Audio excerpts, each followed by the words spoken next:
Hello and welcome back to day 25, our final day of Advent of Tess. We're going to be folding this Just Rhombi Star, and we've been building up to this technique over the course of the entire time. We're going to be using triangle wraps, we're going to be using double depth pleats, we're going to be using dense folding. So just like we did the open rhombi off of the similar to the open hexagons, going from the open triangle stars to tight flowers, we're going to be doing we're going to be doing closed rhombi off of closed triangles, just like we had closed triangles in this arrangement for day 23. We're going to be doing, just basically everything that you've been folding over the last 24 days has been building towards this goal. And so we'll see a lot of those pieces come together today. We've got a closed hexagon on the back. I decided not to squash the triangles and give us a kind of more decorative look. It looks really nice in the backlighting to have these flaps just folded over. And it's an opportunity to talk about another way to repeat this motif. So let's go ahead and dive in to folding Just Rhombi Star. We're going to start on the back side with a closed hexagon.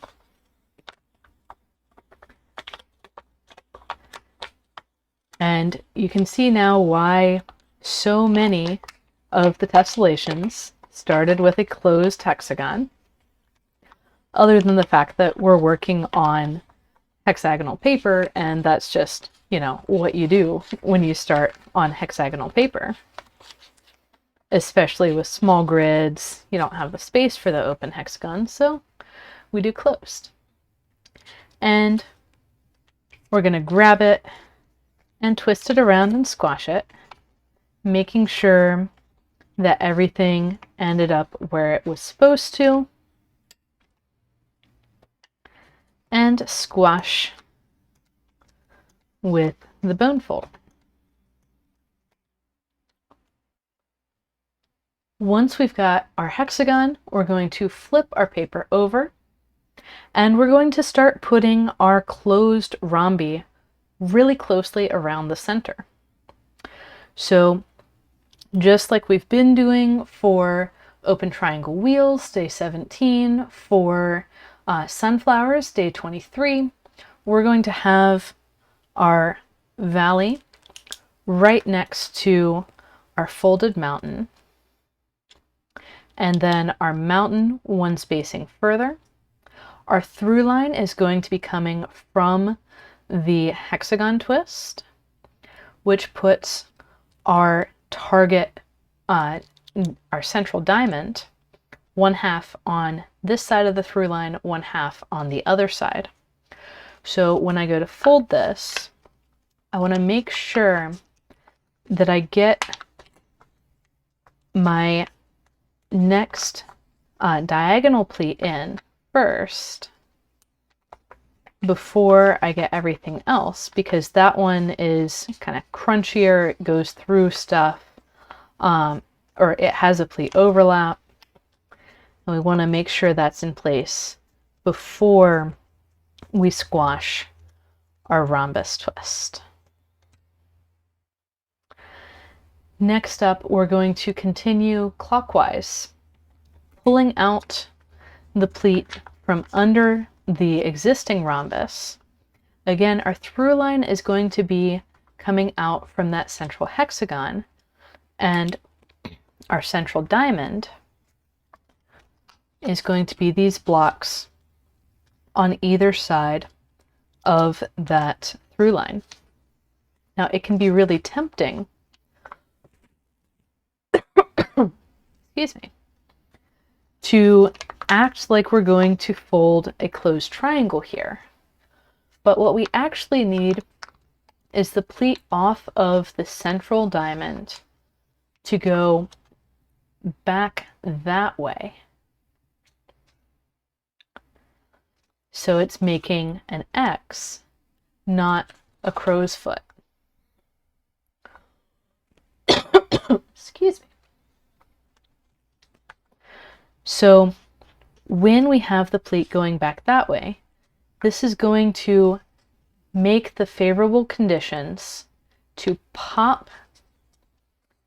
So here we're doing a wrap right at the corner of a rhombus, just like we did in day 22. And we're going to make it a double depth wrap, just like we did in day 16. And grab some water.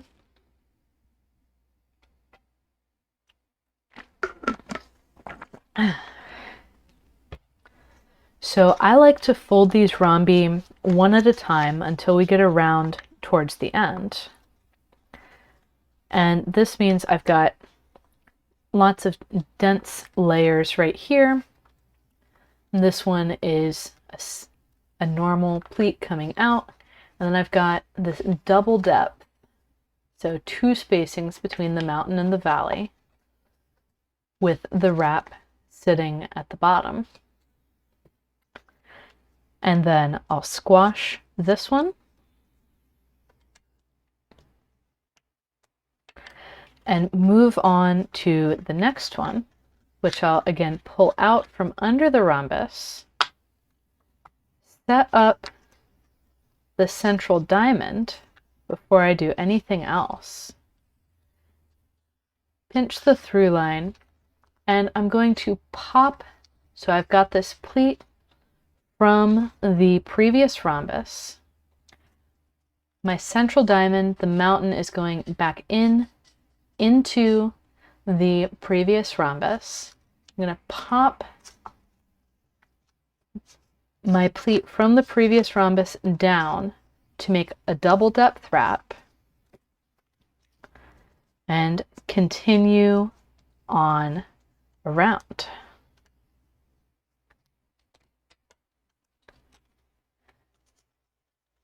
One more. I'm going to bring it up. Firm up where that mountain is going, underneath there, so I can set up the wrap. Then get everything else into place so I can squash.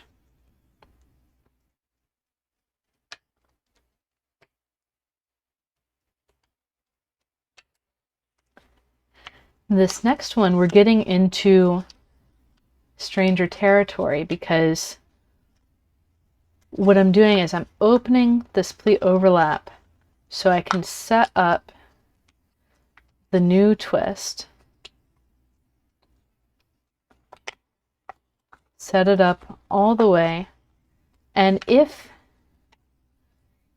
I were to squash this, I have this pleat that's running under it.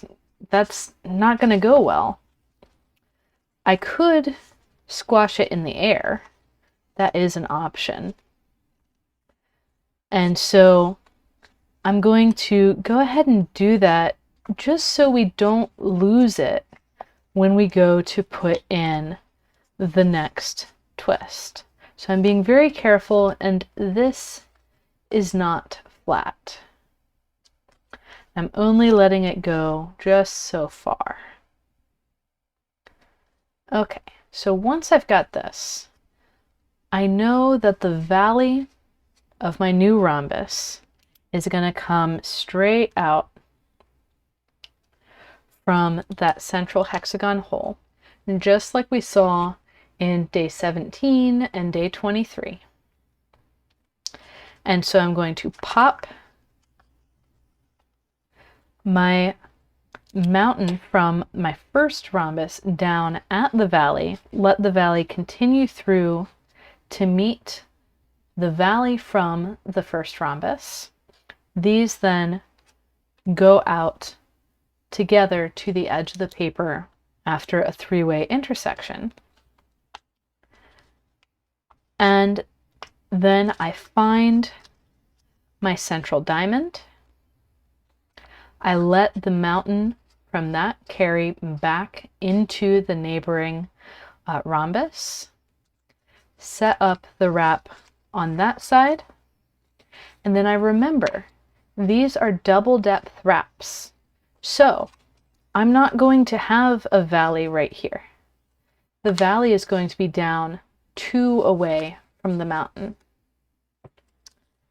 where I can then squash my rhombus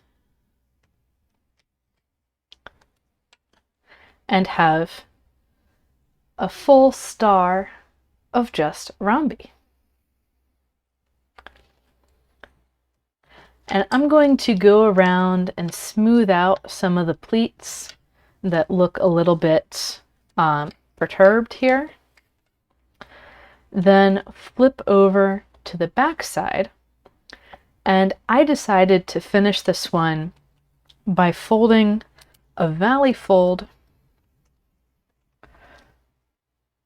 from the intersection of this mountain with the edge of the paper in towards the center.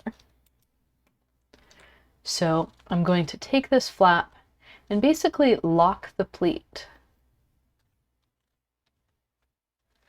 So this doesn't look like a very tesselatable decision, but with a different repeat style, it actually turns out to be quite tesselatable to have the triangle out here. Of course, I'm not folding a triangle precisely. If I was folding precisely a triangle, I would squash this instead of just doing it as a valley fold. But that is for another time and place. For today, I'm just going to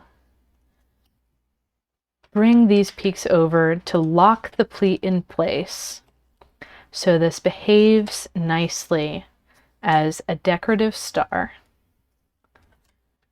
that you can enjoy on your Christmas tree or wherever else you want to put stars.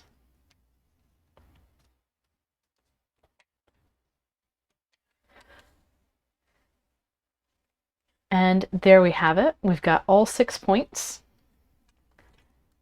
and we can put it wherever we like it.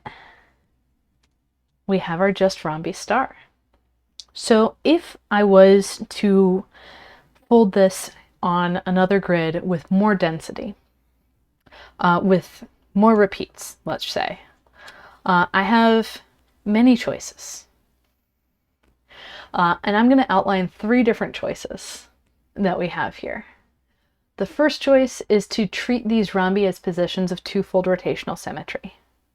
That'll get you Just Rhombi, as in the tessellation named Just Rhombi, which has hexagons and triangles also. And when we flip over, that would require putting closed triangles on each of these triangle wraps. My second option is to say, okay, I'm going to put a triangle there, and then when I repeat it out, I'm going to copy exactly the clusters around and have the rotational symmetry out further. That would be what I taught in the live stream last week. And then the third option is to say, well, hey, these double depth pleats sure looks like you have something hexagonal in here. Why can't I just put a triangle on each of these double depth pleats? And you can do that too. Now that requires that on your repeats, you put the entire hexagonal cluster in at the same time. So none of these are particularly easy, but they are all possible. And you can definitely make it easier or harder on yourself to do these repeats. I've explored a variety of options, And if you head over to my Instagram page, you can see today's post has several of the different options that you can make with the start of this Just Rhombi Star. So I've been so amazed at the response to Advent of Tess. And I'm so glad that so many people have started folding tessellations through this event. I'd love to see what you folded. Feel free to tag me at Gathering Folds on Instagram and Facebook. Drop comments on the YouTube videos, message me, and post photos in the Discord server. I love seeing everything that y'all are folding, and it's so very exciting. So even if it's 2024 and you just found this, send me a message. I'd love to see it. So happy folding, everyone. Merry Christmas. Happy New Year. And thank you for folding 25 tessellations with me in Advent of Tess. I'm sure you'll hear from me again. So make sure I have your email and you'll see whatever I come up with to do next. Happy folding, everyone, and I will see you later.